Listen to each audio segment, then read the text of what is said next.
नमस्कार, मैं दीपक अभी हम इस वक्त मौजूद हूँ नरला गांव में और राष्ट्रीय पहलवान और लगातार 5 बार केसरी रहे स्वर्गीय हरिकिशन पहलवान जी की आज तीसरी पुण्यतिथि है और उनके पुत्र समर बहादुर यादव जी हमारे पास मौजूद हैं। आइए हम इनसे जानना चाहते हैं पहलवान जी के बारे में कुछ स्मृतियाँ क्या कहेंगे इस बारे।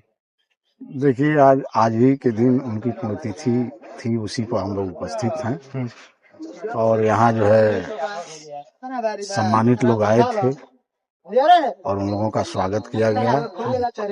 और पिताजी की जो बात है वैसा हम लोगों के समझ से तो चाहे सारे लोग भी बताए हैं तो ऐसा पहलवान न कोई हुआ है और न कोई होगा ऐसा हरिकिशन पहलवान। वो लगातार 5 बार जिला केसरी रहे। 5 बार जिला केसरी की तो बात खत्म कर दीजिए। वो राष्ट्रीय पहलवान थे, वो किसी को छोड़े नहीं थे। ये तो एक जिला केसरी एक छोटी सी बात है। जो भी लोग हाके, जैसे जिला को जो हाका उससे लड़ करके पटके, जिला से बाहर का कोई हाका पूर्वांचल को तो उसको पटके, और दूसरे प्रदेश के पहलवानों ने अगर यूपी को हाका तो उसको भी पटके। इस तरह से उनकी जिंदगी जो है हमेशा अपने विरोधियों को पटकते ही चले गए। और उनकी एक अहम कला थी, जो उस कले पर चढ़ जाते थे वो कोई बच नहीं पाता। अच्छा, उनको पहलवानी की लत कब से लगी, मतलब कुश्ती करने की? ऐसा है कि हम लोगों के पिता जी लोग जो बड़े हैं वो लोग बताते हैं कि शुरू में जो है जैसे लड़के इधर उधर नहीं जाते हैं तो उनका लत लगा था कि वो जब घर से भागते थे तो अखाड़े पर चले जाते थे कुश्ती लड़ने के लिए। और पहले जो है अखाड़े चलते थे, गांव-गांव में चलते थे, वो चले जाते थे। अब उसके बाद जो आदमी परेशान हो जाता है तो आदमी कहता है कि छोड़ो, जाने दो, ये जो कर रहा है वही करे। तो ये लोग छोड़ दिए। शुरू में तो घर के भी लोगों को मतलब अच्छा नहीं लगा, लेकिन जब आदत पड़ गई उनकी सुधरेंगे नहीं तो ये लोग छोड़ दिए कि चलो भाई लड़ रहा है तो लड़बे करे, जब पढ़ेगा नहीं लड़ेगा तो लड़बे करे। अच्छा, उनको मतलब उनकी सबसे बड़ी दांव पेच वाली कुश्ती कब फंसी थी, मतलब या कौन सी ऐसी कुश्ती रही होगी उनके जीवन काल में कि जिनको लगा होगा कि हम हार जाएंगे, लेकिन फिर भी वो जीत गए? सुनने में आता है कि वो कभी हारे ही नहीं थे। वो अपने दिमाग में तो कभी सोचे ही नहीं थे कि इनसे हम हार जाएंगे। वो जिससे भी लड़े वो यही कहते थे कि 2 मिनट में हम पटक देंगे। अच्छा। लोग कहते भी थे कि पहलवान ये थोड़ा ऐसा लग रहा है, मत लड़िए, तो ये कह रहे थे कि नहीं हमको लड़ने दीजिए, इसको 2 मिनट नहीं लड़ने देंगे। अब वही बात होती थी, इसलिए कि उनका एक ऐसा दाव था कि उस पर सबको जाना था, और जब उस पर लोग चले गए तो उनको तुरंत चित कर दिए।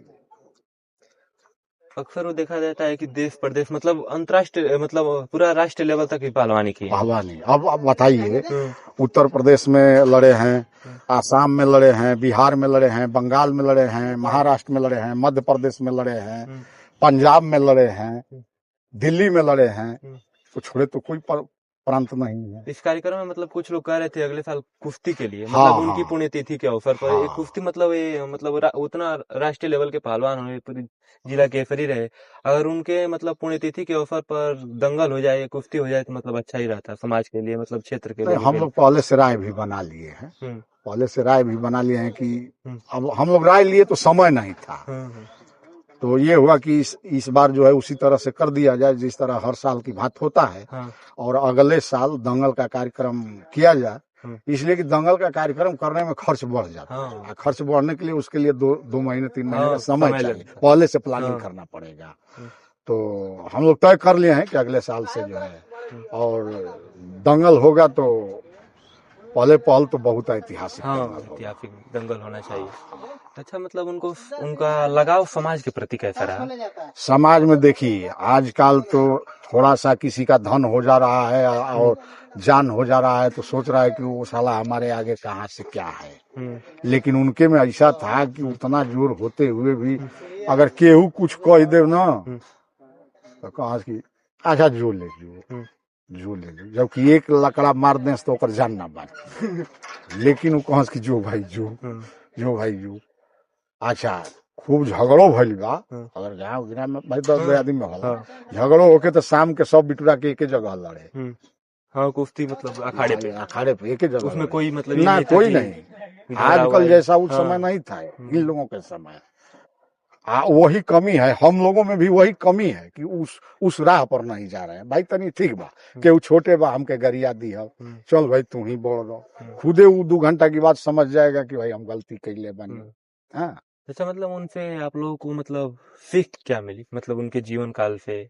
सीख यही मिली कि वो कहते थे कि देखिए अगर गरीब है उसकी मदद करिए, किसी को कोई दबा रहा है उसकी मदद करिए, अपने गलती मत करिए, और पढ़िए लिखिए, पहलवानी करना है पहलवानी करिए, लेकिन जो भी काम करिए उसको मन से करिए। चलिए ठीक।